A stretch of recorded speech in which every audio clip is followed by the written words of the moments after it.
Everyone, आप सभी का हमारे चैनल आयुर्पथगामिनी बाय जीसीएम में हार्दिक स्वागत है। आज की इस वीडियो में हम पढ़ेंगे गैस्ट्रिक लवाज के बारे में।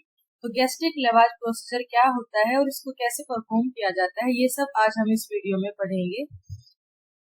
सबसे पहले है गैस्ट्रिक लवाज इंट्रोडक्शन। गैस्ट्रिक लवाज क्या होता है? एक डीकंटामिनेशन प्रोसीजर होता है जिसमें क्या किया जाता है, एक ओरोगैस्ट्रिक ट्यूब उसको स्टमक में इंसर्ट किया जाता है, followed by sequential administration and aspiration of aliquots of fluid, typically normal saline or warm water। तो यहाँ पे क्या है, एक डीकंटामिनेशन प्रोसेस है। डीकंटामिनेशन प्रोसीजर किन कंडीशन में किया जाएगा? या तो कोई ड्रग ओवर यूज हुई है, उसकी ओवरडोज में पेशेंट ने ले ली है, या फिर कोई पॉइजन किसी ने इंजेस्ट कर लिया है, तो उन कंडीशन में डीकंटामिनेशन के लिए गैस्ट्रिक लेवर्स को यूज किया जाता है, जिसमें एक लार्ज बोर की ओरोगैस्ट्रिक ट्यूब माउथ के थ्रू या नोज के थ्रू स्टमक में इंसर्ट की जाती है और फिर एलिक्वेट्स ऑफ फ्लूइड यानी कि पार्ट्स में कुछ फ्लूइड को एडमिनिस्टर किया जाता है, फिर एस्पिरेट किया जाता है विद द इंटेंशन क्या रहती है? To mechanically remove the ingested toxic substance. जो भी टॉक्सिक सब्सटेंस पेशेंट ने इंजेस्ट किया है उसको मैकेनिकली रिमूव करना, सो दैट उसका जो सिस्टमिक एब्जॉर्प्शन है वो ना हो। तो सिस्टमिक एब्जॉर्प्शन होने से पहले रिमूव करना उस सब्सटेंस को, वो क्या होगा? Gastric lavage. अब देखते हैं other name of gastric lavage tube. तो इससे पहले वाली वीडियो जो राइल्स ट्यूब पे है उसमें हमने देखा राइल्स ट्यूब के कई तरह के टाइप वहां पे हमने मेंशन किए थे। राइल्स ट्यूब नेजोगैस्ट्रिक ट्यूब होती है, कॉमनली यूज की जाती है फीडिंग, एस्पिरेशन या लेवेज के लिए। राइल्स ट्यूब के टाइप में लेवाइन ट्यूब होती है जो सिंगल ल्यूमन की होती है, सॉफ्ट रबर की बनी होती है। ये गैस्ट्रिक सक्शन और फीडिंग के लिए यूज करी जाती है। और एक होती है सेलिम sump tube. Salem sump tube कैसी होती है? ये डबल ल्यूमन की ट्यूब होती है, इसमें सक्शन के लिए और एयर वेंट के लिए दो ल्यूमन होते हैं। तो जो एयर वेंट इसमें होता है इसकी वजह से ये क्या करती है ना, तो इंटरनल जो म्यूकोसा है उसको ये स्टिक करती है और ना ये टीयर होती है। तो अगर लंबे टाइम तक कंटिन्यूअस सक्शन करना है तो इसको यूज किया जाता है। नेक्स्ट है इवाल ट्यूब। इवाल ट्यूब क्या होती है? लार्ज बोर की रिजिड रबर की बनी हुई ओरल इंसर्शन के लिए ट्यूब यूज होती है। लार्ज बोर है तो ये क्या होगा? रैपिड गैस्ट्रिक लेवेज जो है उसमें ये हेल्प करेगी। नेक्स्ट है बॉयज टाइप ट्यूब। इसमें एक्स्ट्रा साइड्स होल होते हैं, फॉर्म स्ट्रक्चर होता है, इसमें सभी एफिशिएंट लेवाज और एस्पिरेशन किया जाता है। Orogastric tube inserted by oral route, used in unconscious या इंट्यूबेटेड पेशेंट्स। तो ये अलग अलग जो ट्यूब्स हैं वो सब गैस्ट्रिक लेवाज के लिए यूज की जा सकती हैं। ट्यूब का सिलेक्शन कैसे डिपेंड करेगा? ट्यूब का सिलेक्शन अर्जेंसी पे, पेशेंट कॉन्शियस है कि अनकॉन्शियस है, एंड पर्पस क्या कर रहे हैं, हमने गैस्ट्रिक लवाज करना है या फिर फीड करना है, शॉर्ट टर्म यूज के लिए हम यूज कर रहे हैं या लॉन्ग टर्म यूज के लिए यूज कर रहे हैं, तो उस पर ये सब डिपेंड करेगा कि हम कौन सी ट्यूब यूज करेंगे। अब हम देखते हैं parts of gastric lavage tube. तो सबसे पहले टिप या डिस्टल एंड, वो कैसा होता है? राउंडेड और ओपन एंड होता है। राउंडेड क्यों होगा? जो राउंडेड एंड होगा उसकी वजह से जब हम इंसर्ट करेंगे ट्यूब को तो अंदर ट्रोमा होने के चांसेस कम रहते हैं, और उसमें क्या होता है, डिस्टल टिप के पास ही मल्टीपल साइड होल्स होते हैं फॉर इफेक्टिव फ्लूइड फ्लो। अब यहाँ पे है आइलेट्स या साइड होल्स। ये टिप के जो कि हमने मल्टीपल साइड होल्स यहाँ पे मेंशन किए, ये टिप के पास होते हैं, एंट्री और एग्जिट ऑफ लेवेज फ्लूइड और गैस्ट्रिक कंटेंट में ये हेल्प करते हैं। नेक्स्ट है ट्यूब की बॉडी। अब हमने एंड पढ़ लिया, आइलेट्स पढ़ लिए, फिर जो है वो क्या है? ट्यूब की body flexible, semi rigid, marked with graduated length marking, यानी कि वहां पे लेंथ मार्किंग्स होती हैं जिससे हमें ये पता लग जाता है मार्किंग देख के कि जो ट्यूब है वो कितनी अंदर जा चुकी है या कितने सेंटीमीटर तक ट्यूब अंदर गई है, तो किस पार्ट तक पहुंची होगी, इंसर्शन की डेप्थ का पता लगाने के लिए। नेक्स्ट है प्रोक्सिमल एंड, जिसको हम कनेक्टर एंड भी बोलते हैं। कनेक्टर एंड क्यों बोलते हैं? क्योंकि इससे हम कनेक्ट करते हैं सिरिंज को, सक्शन जो मशीन है उसको अटैच कर सकते हैं। लेवेज सिस्टम जो हमने परफॉर्म करना है गैस्ट्रिक लेवेज, वो हम यहाँ पे अटैच करके सिरिंज या सक्शन वहां से हम ये एस्पिरेट कर सकते हैं, और इसका यूनिवर्सल एडेप्टर भी हो सकता है और फनल एंड भी हो सकता है। नेक्स्ट है रेडियो ओपेक लाइन। ये भी हमने राइल्स ट्यूब वाली वीडियो में पढ़ा था। रेडियो ओपेक लाइन क्यों होती है? इसमें एक एम्बेडेड लाइन होती है, x-ray visibility to confirm placement. जो है राइल ट्यूब या ओरोगैस्ट्रिक ट्यूब, जब हम इसको इंसर्ट करते हैं तो हमें इसकी प्लेसमेंट का देखना होता है कि इसकी प्लेसमेंट कहाँ तक हुई है, एग्जैक्ट प्लेसमेंट है या नहीं है। तो उसके लिए काफी तरीके होते हैं, कि हम चेक कर सकें। अगर उनसे हम चेक ना कर पाए या पता ना लगे तो एट लास्ट हम एक्सरे एब्डोमेन पेशेंट का करा सकते हैं, जिससे ये जो एक्सरे जो है, एक्सरे में विजिबिलिटी होगी रेडियो ओपेक लाइन की वजह से। ट्यूब में जो रेडियो ओपेक लाइन है वो एक्सरे में विजिबल होगी, तो हमें ये पता लगेगा कि ट्यूब जो है वो स्टमक में गई है या कहीं और है, जैसे ट्रेकिया में है या फिर स्टमक के अंदर नहीं गई है, अभी ऊपर तक ही है, तो कहाँ तक उसकी पोजीशन है वो हम पता कर सकते हैं। नेक्स्ट है ऑप्शनल बलून। कुछ ट्यूब्स में होता है वो एंकरिंग और प्रोटेक्शन के लिए होता है, तो ऑप्शनल है, सब में नहीं होता, कुछ ट्यूब्स के अंदर होता है। ये है stomach wash tube, gastric lavage apparatus. ये पहले के टाइम में ये ट्यूब यूज की जाती थी। इसमें क्या है, फनल, ये इसका जो पार्ट है वो क्या है, फनल है। Funnel act as entry point for lavage fluid. Normal saline और वार्म वाटर को जब हम इंसर्ट करेंगे तो फनल जो है वो एंट्री पॉइंट के रूप में यूज होगा। वाइड माउथ होता है जिससे इजीली पोर कर सकते हैं हम इसमें फ्लूइड, और मेडिकल ग्रेड रबर और प्लास्टिक का ये बना होता है। नेक्स्ट है रबर की ट्यूब। अब ये जो पार्ट है वो सारा क्या है, ये रबर की ट्यूब है। Transfer fluid from funnel to stomach and back. Flexible durable होती है, long enough to reach the stomach from mouth. Medical grade rubber to resist chemical and physical wear. Next है सक्शन बल्ब। सक्शन बल्ब कहाँ है, ये जो part है ये क्या है, सक्शन बल्ब है। ये सक्शन बल्ब क्या करेगा, नेगेटिव प्रेशर क्रिएट करेगा for aspiration of the gastric contents और फ्लूइड रिटर्न। इस बल्ब को स्क्वीज कर देंगे तो सक्शन इनिशिएट हो जाएगा, और रिलीज करेंगे तो ये जो कंटेंट है उनको अलाउ करेगा, जो सक्शन है उसको कंटेंट को दोबारा से ड्रा करने में अलाउ करेगा। Usually position in middle of the tubing for easily handling. Next इसमें होता है माउथ पीस। माउथ पीस क्या है, ये गाइड करेगा ट्यूब को into patient's oral cavity. Material इसका पीवीसी की बनी होती है for firmness, smooth and rounded to prevent injury during insertion. तो ये माउथ, यहाँ पे जो ये मेंशन किया गया है ये है mouth piece. Gastric lavage tube, ये मैनुअल गैस्ट्रिक लेवेज सिस्टम जो हमने अभी ये जो हमने ट्यूब देखी, ये क्या है, ये मैनुअल गैस्ट्रिक लेवेज सिस्टम में यूज की जाती है एक्यूट पॉइजनिंग केसेस में। Effective in resource limited setting, जहाँ पे रायल्स ट्यूब वगैरह अभी अवेलेबल नहीं है, तो रिसोर्स लिमिटेड जो सेटिंग्स हैं वहां पे ऑटोमेटेड सक्शन नहीं हो सकता, तो उन कंडीशन में इस ट्यूब को यूज किया जाता है।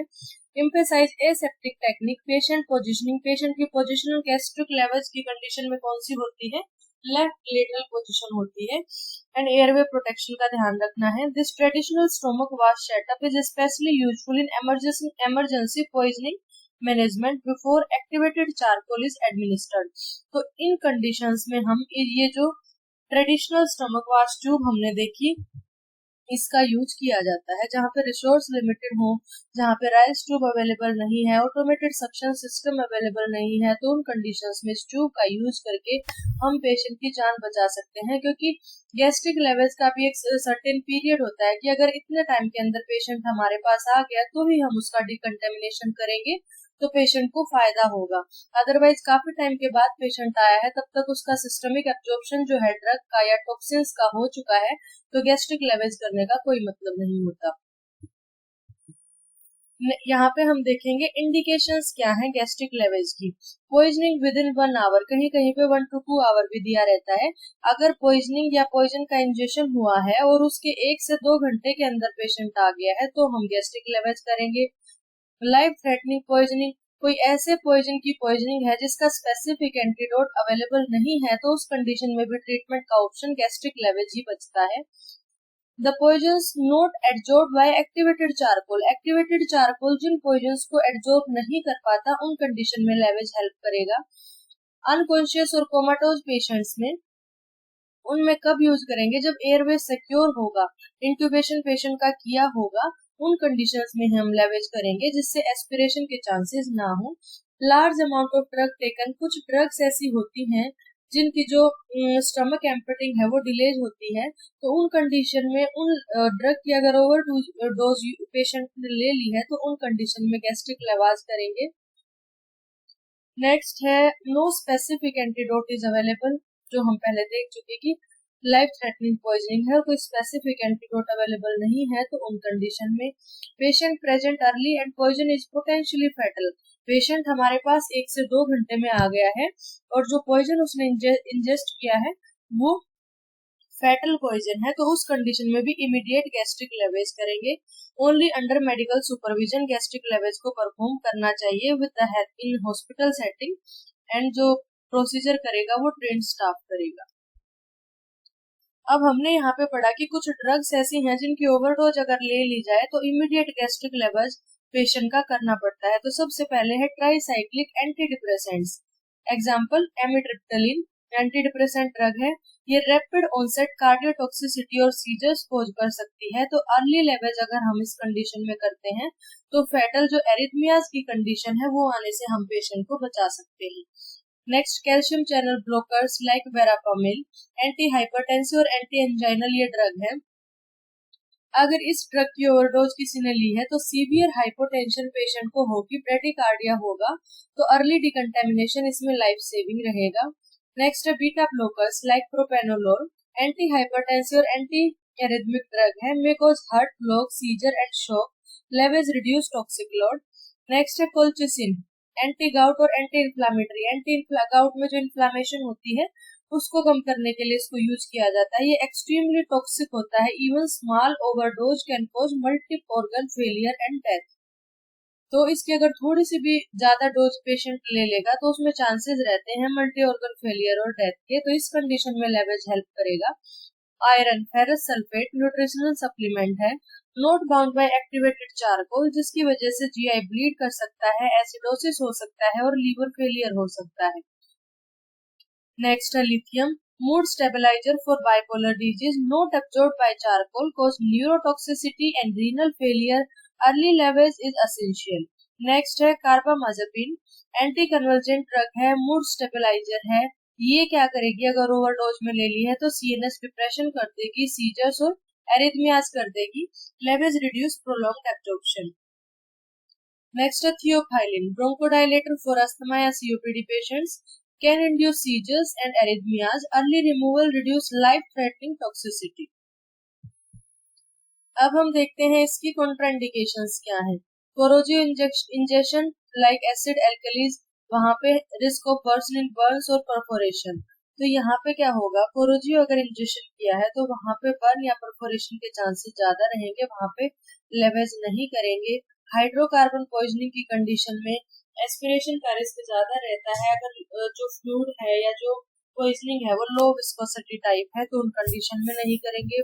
अनप्रोटेक्टेड एयरवे है अनकॉन्शियस पेशेंट का, तो अगर इंटूबेट पेशेंट को नहीं किया है, एंडोट्रैकियल इंटूबेशन हमने नहीं किया है, पेशेंट का एयरवे सिक्योर नहीं है, तो हाई चांसेस रहते हैं एस्पिरेशन के, इसलिए उन कंडीशंस में हम लेवेज नहीं परफॉर्म करेंगे। सीवियर जीआई ब्लीडिंग और परफोरेशन है किसी को, तो लेवेज के लिए जैसे ही हम ट्यूब इंसर्ट करेंगे तो उस कंडीशन में जीआई ब्लीड या परफोरेशन और बढ़ सकता है और कंडीशन जो है वो और वर्स हो सकती है। लेट प्रेजेंटेशन, ये यहाँ पे सबसे मेन है। Late presentation more than 1 hour या 1 to 2 आवर से अगर ज्यादा इंजेक्शन के बाद पेशेंट हमारे पास आया है तो उसके जो बेनिफिट है वो कम हो जाते हैं और रिस्क जो है वो ज्यादा हो जाते हैं, क्योंकि सिस्टमिक एब्जॉर्प्शन पॉइजन का हो चुका होता है, तो लेवेज जो हम परफॉर्म करेंगे उसका बेनिफिट नहीं होगा। सीजर प्रोन या कार्डिक डिसरिथमिया पेशेंट है तो उसमें उस कंडीशन में अगर पेशेंट को वोमिटिंग हो गया तो जो कॉम्प्लिकेशन है वो और बढ़ सकती है। इफेक्टिव एंटीडोट अवेलेबल है किसी पॉइजन का और या फिर पॉइजन जो है वो एक्टिवेटेड चारकोल एब्जॉर्ब कर सकता है, तो कंडीशन में लेवेज अननेसेसरी है। जब हमारे पास इफेक्टिव एंटीडोट है तो हम एंटीडोट देके पेशेंट को ट्रीट करेंगे। Injection of non toxic substance और शार्प ऑब्जेक्ट्स, तो उन कंडीशन में ओवरवेट बेनिफिट मतलब बेनिफिट कम होंगे और जो रिस्क है वो पेशेंट के ज्यादा हो जाएंगे, तो उन कंडीशन में भी हम गैस्ट्रिक लेवेज परफॉर्म नहीं करेंगे। इंस्ट्रूमेंट गैस्ट्रिक लेवेज के लिए क्या क्या यूज कर सकते हैं, सबसे पहले तो हमें ट्यूब सेलेक्ट करनी होगी जो कि हमने फर्स्ट वीडियो में पढ़ा था। गैस्ट्रिक लेवेज ट्यूब वो फ्रेंच गोज साइज में उसका साइज दिया रहता है और लार्ज बोर की ट्यूब हम यहाँ पे यूज करेंगे। इस वीडियो में भी हमने पढ़ा अलग अलग तरह की orogastric tube, nasogastric tube, NG tube के भी हमने Levine tube, Salem, sump tube type पढ़े। तो सबसे पहला क्या है, ट्यूब का सिलेक्शन। नेक्स्ट क्या है, water soluble lubricant for smooth and safe tube insertion के लिए। नेक्स्ट है माउथ गोज या tongue depressor, help prevent biting, specially in unconscious या अनकोऑपरेटिव पेशेंट।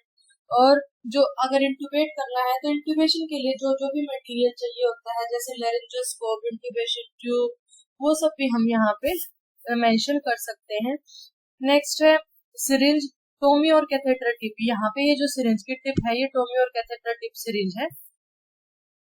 ये किस लिए यूज करी जाती है? इंस्टिल करेगी सॉल्यूशन को, रेस्पिरेट करेगी कंटेंट्स को जब जो फनल है वो यूज नहीं होगी। तो ये जो सिरिंज है हम इसका यूज कर सकते हैं। नेक्स्ट है लेवेज सॉल्यूशन। अब सॉल्यूशन भी हमने डिसाइड करना है कि किन कंडीशंस में कौन सा सॉल्यूशन लेंगे। ल्यूकवार्म सलाइन ले सकते हैं, नॉर्मल वाटर ले सकते हैं। कोल्ड फ्लूइड्स जो है मोस्टली नहीं लिए जाते क्योंकि हाइपोथर्मिया का रिस्क जो है वो ज्यादा रहता है। लेकिन कुछ कंडीशंस होती हैं वहाँ पे जो है कोल्ड जो फ्लूइड है कोल्ड वाटर से भी लेवेज किया जाता है। जैसे हिक्कप, अगर हिचकी जो है पेशेंट को हिक्कप जो है वो ज्यादा है तो उन कंडीशंस में। नेक्स्ट है collection basin suction apparatus, measure करने के लिए, कलेक्ट करने के लिए एस्पिरेटेड कंटेंट को। एक्टिवेटेड चारकोल अगर इंडिकेटेड है, क्योंकि एक्टिवेटेड चारकोल क्या करेगा, एब्जॉर्ब कर लेगा टॉक्सिन्स को पोस्ट लेवेज। स्टेथोस्कोप हमें चाहिए। स्टेथोस्कोप किस लिए चाहिए? हमने राइस ट्यूब वाली वीडियो में भी पढ़ा था कि स्टेथोस्कोप से हम जब ट्यूब को इंसर्ट करेंगे तो ट्यूब की प्लेसमेंट को एपिगैस्ट्रियम रीजन पे हम स्टेथोस्कोप रख के वहां से ऑस्कल्टेट करके ट्यूब की पोजीशन को कंफर्म कर सकते हैं। ग्लव्स, एप्रन, प्रोटेक्टिव गियर, ये सब प्रिवेंट करते हैं कंटेमिनेशन को और स्प्लैशेस को। टाल किडनी ट्रे जो स्पिलेज है उसको कैच करेगी ड्यूरिंग वोमिटिंग और aspiration. Oxygen supply and suction machine. Oxygen supply जरूरी है क्योंकि पेशेंट को रेस्पिरेटरी डिस्ट्रेस नहीं होने देना है। हमने पेशेंट का जो एयरवे है उसको पेटेंट रखना है, एयरवे कॉम्प्रोमाइज होने से बचाना है, तो ऑक्सीजन सप्लाई और सक्शन मशीन होना चाहिए। मॉनिटरिंग इक्विपमेंट्स होने चाहिए क्योंकि पेशेंट के जो वाइटल्स हैं हमें वो मॉनिटर करते रहना है। पल्स ऑक्सीमीटर होना चाहिए, बीपी अपरेटस होना चाहिए, ईसीजी मशीन होनी चाहिए। हाई रिस्क या अनकॉन्शियस पेशेंट्स हैं, ईसीजी भी हम पेशेंट की करेंगे उस दौरान। तो सभी वाइटल्स को मॉनिटर करने के लिए जितने भी इक्विपमेंट्स हैं वो हमारे पास होने चाहिए। अब हम बात करते हैं मेन बात, जो कि टेक्निक क्या है जो है ओरोगैस्ट्रिक लेवेज परफॉर्म करने की। सबसे पहले हमने बात किया tube selection. Tube selection adults में कौन सी ट्यूब यूज करेंगे? लार्ज बोर की ट्यूब 36 to 40 फ्रेंच, जिससे कि थिक फ्लूइड जो है वो भी या सॉलिड पार्टिकल है उनको भी हम बाहर निकाल सके। चिल्ड्रन के केस में स्मॉल साइज की ट्यूब होगी और ये साइज क्या बताता है? सर्कमफेरेंस को बताता है। यूजुअली 22 to 28 फ्रेंच की ट्यूब यूज करेंगे। फेस ये डिपेंड करेगा कि जो चाइल्ड है जिसके लिए हम यूज कर रहे हैं उसकी एज क्या है, वेट क्या है, और इसीलिए कम डायमीटर की ट्यूब यूज करेंगे इसोफेजियल और गैस्ट्रिक इंजरी पेशेंट को ना होने पाए। अब हमने एयरवे प्रोटेक्शन, एयरवे को असेस करना है। अगर जो पेशेंट अनकॉन्शियस है, वोमिटिंग कर रहा है, इम्पेयर्ड गैग रिफ्लेक्स है, endotracheal intubation must be perform before lavage to protect the airway and prevent aspiration of the gastric contents into lungs. क्योंकि अनकॉन्शियस जब पेशेंट होगा हम उसमें ट्यूब इंसर्ट करेंगे तो पेशेंट को जो एक कफ रिफ्लेक्स आता है वो पेशेंट को नहीं आएगा। उस कंडीशन में हमें प्रॉब्लम हो सकती है। तो बेहतर है कि पेशेंट को जो है हम इंट्यूबेट कर दे और इंट्यूबेट करके हम एयरवे को प्रोटेक्ट करके रखें। नेक्स्ट है पोजीशनिंग ऑफ द पेशेंट। अब यहाँ पे दो इमेज दिखाई दे रही है, एक ये इमेज है और एक ये इमेज है। पोजीशनिंग मेनली क्या होती है? लेफ्ट लेटरल डेक्यूबिटस पोजीशन होती है, lying on their left side, जहां जैसे ये पेशेंट की लेफ्ट लेटरल डेक्यूबिटस पोजीशन है। नेक्स्ट क्या है? The position use gravity to help cool gastric content on the left side of the stomach which points upward due to pyloric orientation. यहाँ पे जो है ग्रेविटी से जो फ्लूइड है वो नीचे की साइड आएगा और पाइलोरिक ओरिएंटेशन से जो है इसको एस्पिरेट करके बाहर निकाला जा सकता है easily. This minimize the risk of toxin moving through pylorus into the duodenum during the procedure. इस पोजीशन की वजह से जो है फर्दर जो ड्यूडेनम की तरफ जो फ्लूइड्स है वो नहीं जा पाएंगे, इसीलिए जो लेफ्ट लेटरल डेक्यूबिटस पोजीशन है वो यूज करी जाती है। अगर पेशेंट को हम लेफ्ट लेटरल नहीं लेटा सकते हैं, कोई ट्रॉमा की हिस्ट्री है या कोई और कंडीशन है, तो उन कंडीशन में हम इस पोजीशन में भी जो है गैस्ट्रिक लेवेज प्रोसीजर परफॉर्म कर सकते हैं। अब हमने यहाँ पे पेशेंट की पोजीशनिंग कर ली, एयरवे को असेस कर लिया, ट्यूब सिलेक्शन कर ली, then measure and mark the tube. Before insertion, measure the tube from mouth to earlobe and down to xiphoid process. जो ट्यूब लेंगे वहां हम पेशेंट के माउथ से लेके ईयरलोब तक मेजर करेंगे एंड देन xiphoid process तक हम ट्यूब को जो है मेजर करेंगे.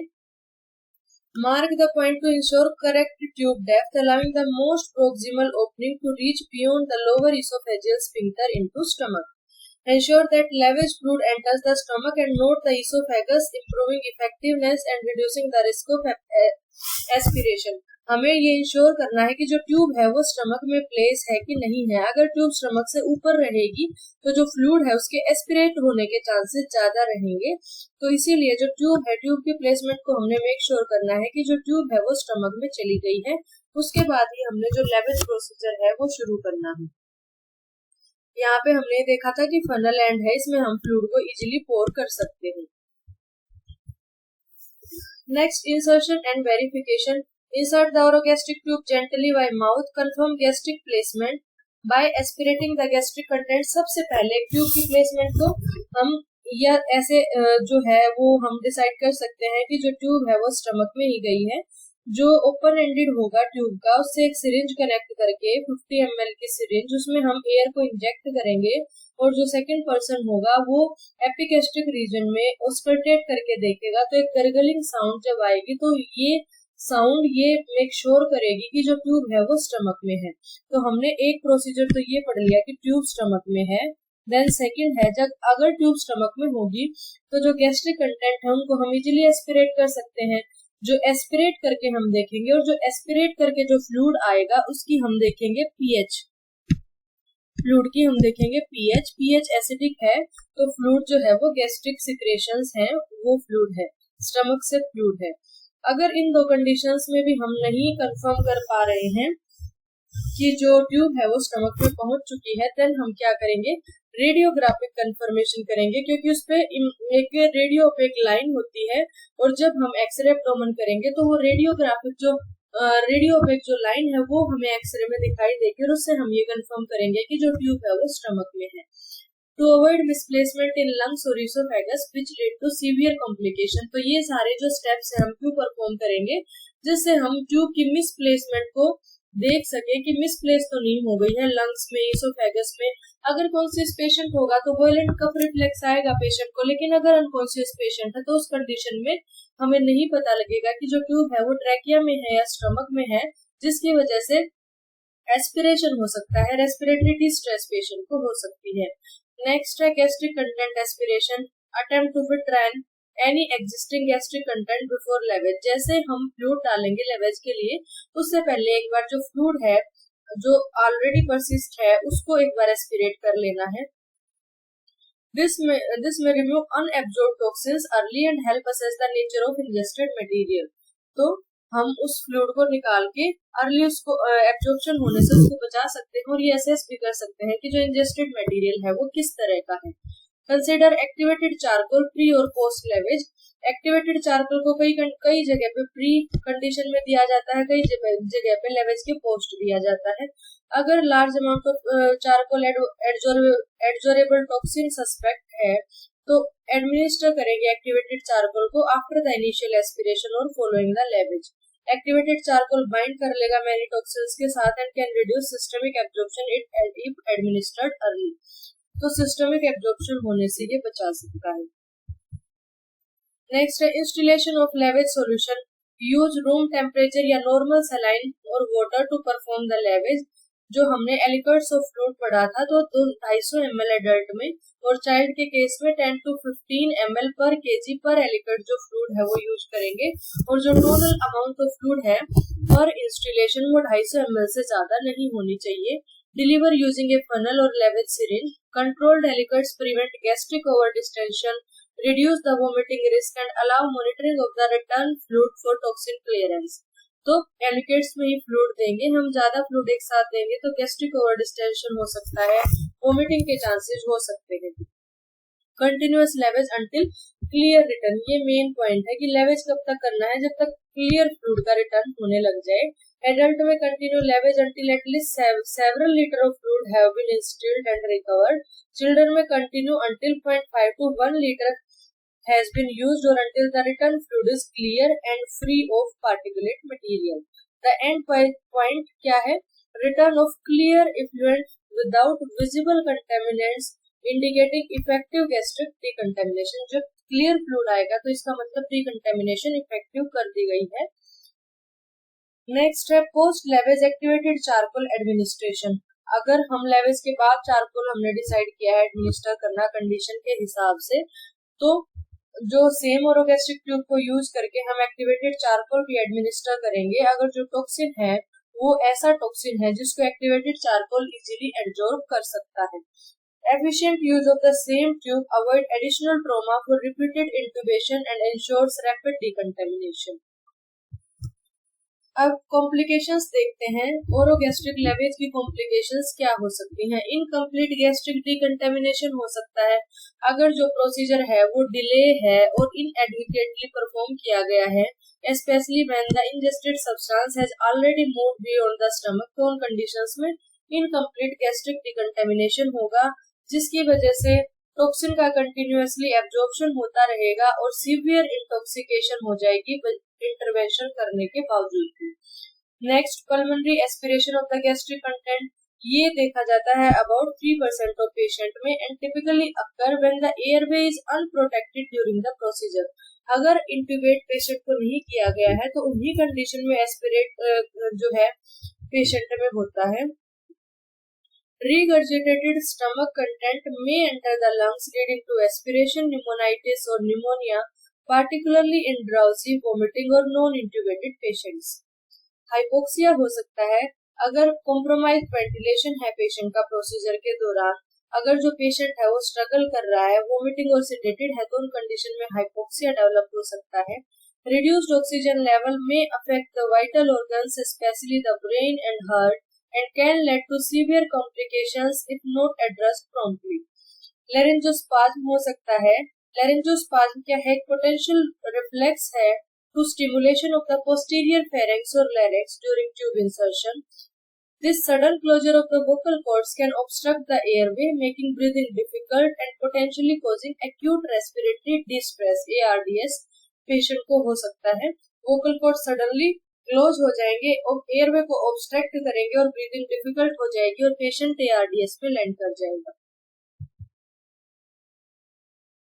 सबसे फर्स्ट ये होना चाहिए था mechanical injury to the gastrointestinal tract. अगर ट्यूब जो है वो इंसर्ट करने का प्रोसीजर ठीक नहीं है, ट्यूब को फोर्सफुली इंसर्ट किया गया है, इनकरेक्टली इंसर्ट किया गया है, तो जो मैकेनिकल इंजरी है पेशेंट को वो हो सकती है.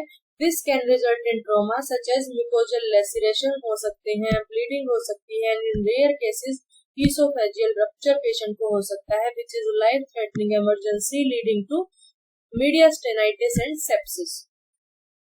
वाटर इंटॉक्सिकेशन हो सकती है. इन चिल्ड्रन के केस में ज्यादा ये देखा जाता है. when large volume of hypotonic solution like plain water use किया गया है तो वाटर इंटॉक्सिकेशन हो सकता है. excess fluid absorption may lead to hyponatremia which can cause neurological symptoms including headache, seizures, confusion and even coma. Hypothermia can occur when large volume of cold or room temperature fluid are used, especially in infants, small children or debilitated adults. The drop in core body temperature may lead to bradycardia, coagulopathy, impaired organ function. Hypothermia से bradycardia हो सकता है, coagulopathy हो सकती है और impaired organ function हो सकता है. नेक्स्ट है ब्रेडिकार्डिया. अगर वेगल नर्व की स्टिमुलेशन है ड्यू टू गैस्ट्रिक डिस्टेंशन या mechanical manipulation during the procedure, vagal nerve stimulation हो गया है तो उस कंडीशन में ब्रेडिकार्डिया डेवलप हो सकता है. This can lead to decreased heart rate and blood pressure and in some cases में कॉज डिजीनेस, फेंटिंग और even cardiac arrest in susceptible individuals. तो ये सारी यहाँ पे इसकी कॉम्प्लिकेशंस हो सकती हैं. यहाँ पे हमने आज की इस वीडियो में गैस्ट्रिक लेवेज का इंट्रोडक्शन पढ़ा.